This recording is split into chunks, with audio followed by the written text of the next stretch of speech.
well, I don't want to keep you guys for too long, so I guess I should just get down to it, right? Yeah, let's do it. Right. So these speakers are kind of finicky. So if while I'm speaking, if you want to mute yourselves, and then at the end of it, I'll mute myself and open it up for questions if anybody has any questions after that point. Does that work? Okay. All right, cool. Okay. You guys are all on my team, and I think that you guys all know that I am a huge proponent of traditional foods. So bone broth, naturally occurring fats, like high quality meats, avocado, and yes, even butter. I want to give you guys a little bit of education on fat. There are several different kinds of fat. Who knew? Made this little diagram. Let me see if you can see this properly. Yeah, you can see that. Okay. So here we have sort of what a saturated fat molecule would look like. So in saturated fats, all of the binding sites are filled or saturated. So if you see this diagram, it's like a big dinner table, right? Where each H is like a person in a chair.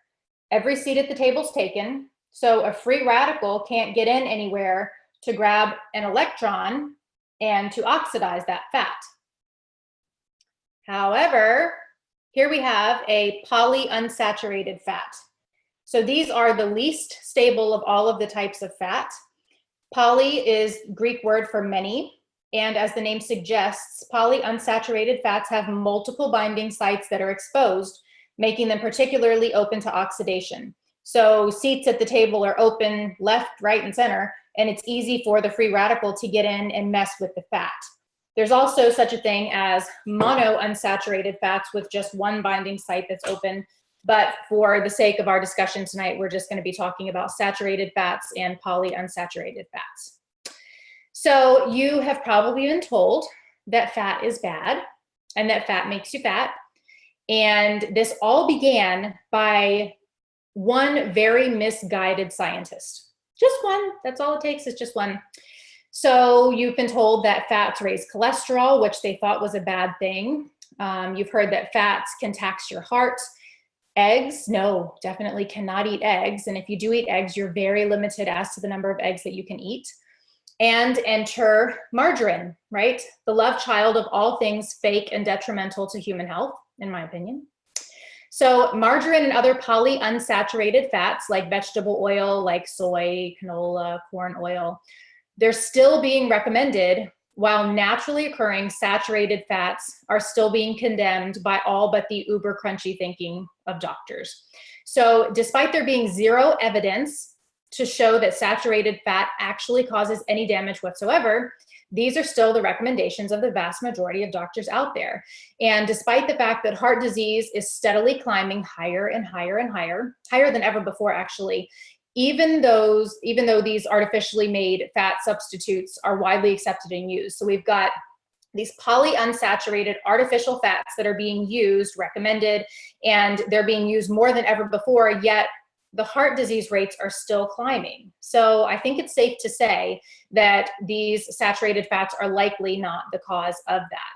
So polyunsaturated fats are extremely unstable. So as you saw in the picture, they lack a hydrogen atom, actually multiple hydrogen atoms that cause free radical damage. These fats kind of zip around the body in all of their unstable glory, seeking a hydrogen atom that they can steal, and that would make them a complete and stable chain. So you've probably heard about hydrogenated oils, right? Well, they're actually unsaturated fats that have been chemically altered to add the hydrogen atom. So they're basically artificially saturated fats. They're still no good, no bueno. They're also known as trans fats. So just because polyunsaturated fats are unstable does not mean that they're pure evil and that they have to be avoided at all costs. It just means that we need to consume less of them, and we need to make sure that they are as minimally processed as possible so that the chance of oxidation is lessened. So you need to be picky about your polyunsaturated fats. Vegetable oils, they are not vital to human health, not at all. They actually strip your liver of glutathione. Most are made from genetically engineered crops that were designed to withstand herbicides that destroy our guts. However, there are two types of very important fats that do happen to be unstable polyunsaturated fats, and those are omega-3 and omega-6, and you've probably heard of those. Both of them are 100% vital for human survival, and neither of them can be synthesized in the body. They have to come to us by way of the foods that we eat or by supplementation. Now, I have to say, I am a huge proponent of getting our vitamins and minerals and everything that we need in our diets from our food. However, if you're unable to get your diet where you feel like it needs to be, or you're not able to get your hands on quality foods that haven't been stripped of all of the good stuff, then supplementation of vitamins and minerals may be necessary. So omega-3s are really, really good. Omega-6s are, they're less good. They're still absolutely necessary for human health in smaller amounts, but in too high a doses, they are exceedingly reactive and they're easily oxidated fats that leave our brains subject to aging.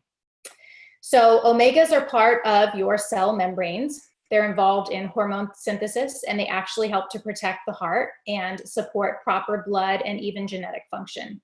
EPA and DHA are two of the three types of omega-3s. And if you've ever been pregnant and carried a baby, you've been told to take those little red pills to support the baby's visual and cognitive development. Those would be omega-3 fatty acids. So your body can only hold so many omegas. There's a limit as to how much it can hold.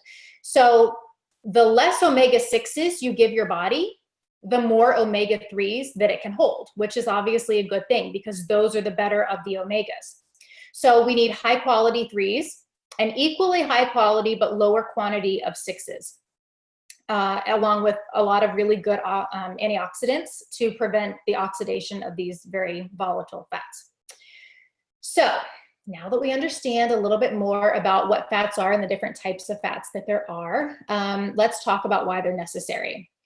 Your brain is at least 50% fat by dry weight.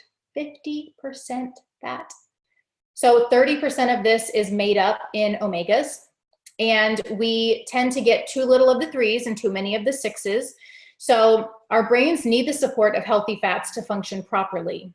So cloudy thinking, the blues, lack of focus, difficulty remembering things. These are issues that can all be supported with really good high quality fats. So let's talk about what fats do in the body as well. They provide the building blocks for cell membranes. They support the conversion of keratin into vitamin A. They aid mineral absorption, especially calcium. They're the carriers for the fat-soluble vitamins that we need, A, D, E, and K. And they help to keep cholesterol levels in check. They help us to feel full after a meal. So in that way, they may actually aid in supporting proper healthy weight. And they're necessary for healthy hair, skin, and nails. And they support healthy sleep patterns. They're a little bit necessary. Just a little bit. So let's talk about the real reason that everybody tuned in, sex drive, right? So you guys know that your sex drive is mental, but it's also hormone driven, right? Both for men and women. So fats have you covered in both of these regards. We talked about how fats support a healthy mental state, but they also provide the building blocks for hormone synthesis. So if we're missing our fats, hormone issues can arise because the body doesn't have the nutrients it needs to make them. Your body uses fats to produce hormones. In addition, fats comprise much of your cell membranes. Your cell membrane acts as a border patrol agent, deciding what gets in and what goes out of every single cell in your body. Probably an important function to support. Hormones need access to your cells. They just do. So guess what estrogen, progesterone, and testosterone are made of? Those are what we call sex hormones, right? They're made of cholesterol. Cholesterol is a type of fat. So just a fun fact, the majority of cholesterol in your body is actually developed by your liver and is not taken in your diet. So you hear all the time about how cholesterol is bad. We have to avoid cholesterol at all costs. Why don't you go ahead and tell your liver to stop synthesizing the cholesterol that you heard from Western medicine that cholesterol is bad? It's not going to happen. You need it. It's actually 100% vital for our survival. So you cannot live without cholesterol. Your body cannot create hormones without it, and hormones control every single bodily function and process that we have, every single one. There are studies that have supported the idea that healthy fat intake is consistent with healthy testosterone levels in men, thereby supporting sex drive in men. And there are other elements, obviously, necessary for successful sexual function, like blood circulation, healthy nerve sensitivity, that type of thing. And there have been loads of population studies that have been done that show that those who consume diets rich in healthy fats have healthier vascular systems. Healthy veins and arteries equals healthy blood flow. So it's important to note too that when we're talking about hormones, it's not just sex hormones that we're talking about. So obviously that's a very important part, but we also have thyroid hormone, right? That is vital for bodily functions as well. So this is just another function that will be threatened by a diet low in healthy fats.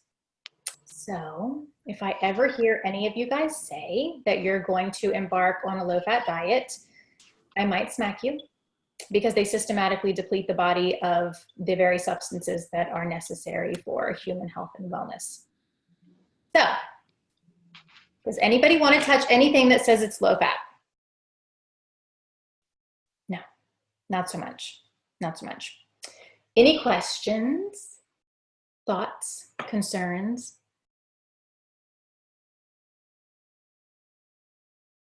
Feel free to unmute yourselves. Can you go back to the omega-3, omega-6? I was trying to take notes on what you said about that, the quality of the omega-3s, like just repeat yourself a little bit for me. Sure, absolutely. So we have to have both omega-3s and omega-6s for survival. They're essential. And the term essential in this case means that they cannot be formulated by the body. They have to be taken in the foods that we eat or by supplementation. Right. But we need them in a ratio of 1-to-1. So the problem is that because of the standard American diet, which is high in all of these fried foods, which are high in omega-6s, we have way too many omega-6s floating around in our bodies and not nearly enough omega-3s. Okay. So we need to be conscious of taking in more omega-3s, which can be done by supplementation. Young Living has an amazing omega supplement called Omega Dries. Healthy fish, things like that, we can get our omega-3s from. And you pretty much don't ever have to fight to get omega-6s. They are in everything, even though we don't need them there. Yeah. Okay. What else? What else? What else?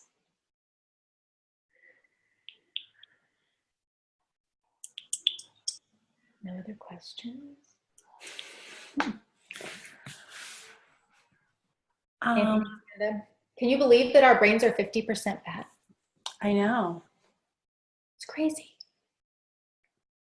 I know. What in your opinion, what are some examples of food? I mean, obviously healthy fats, like healthy oils, avocado oil, a good quality olive oil,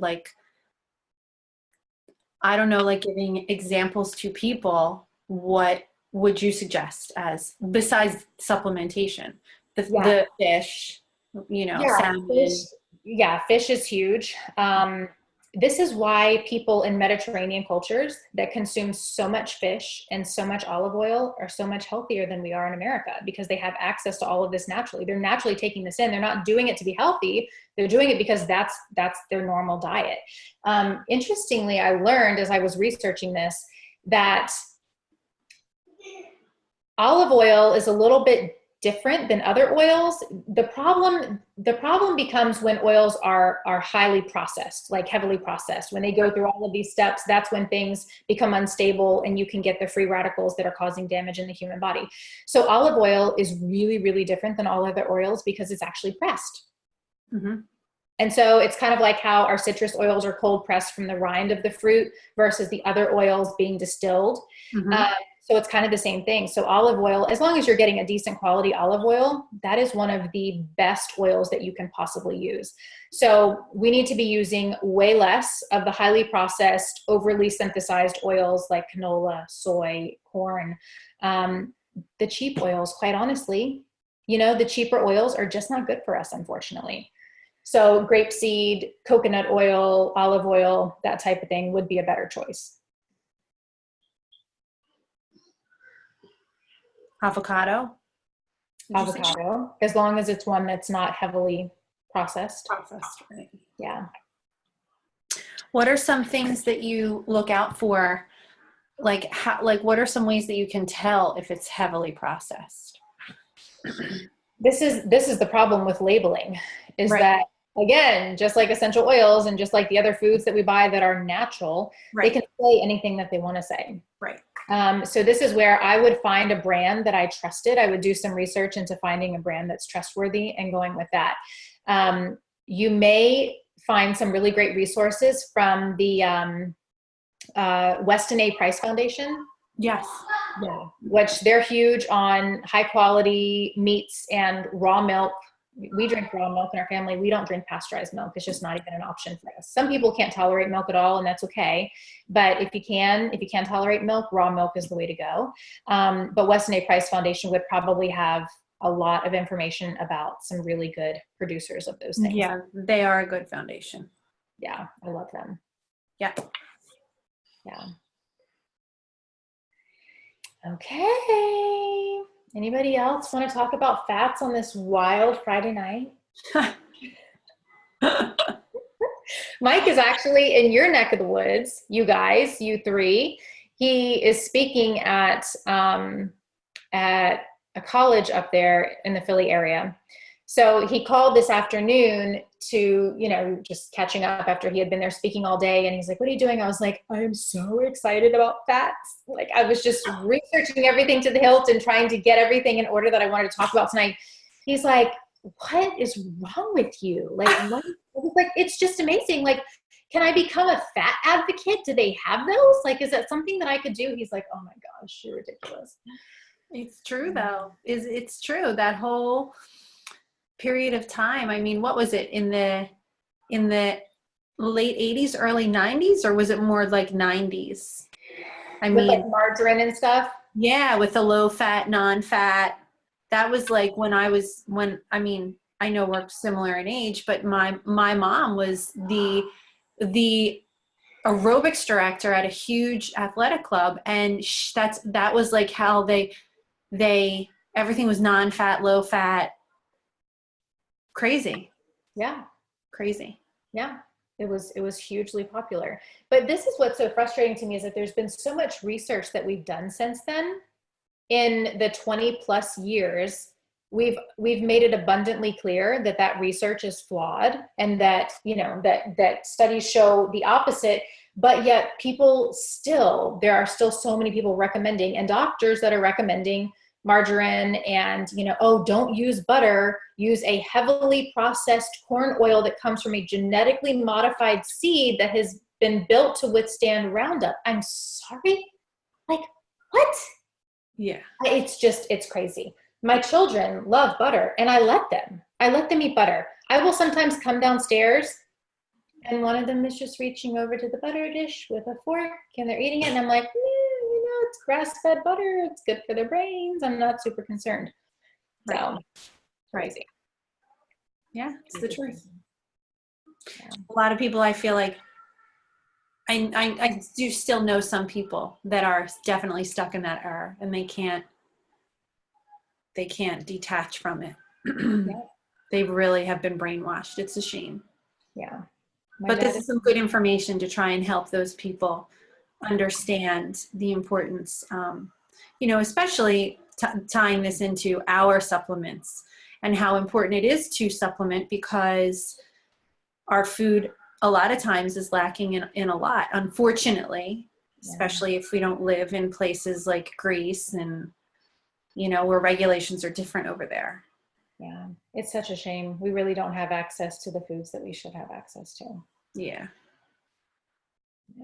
But we have Young Living.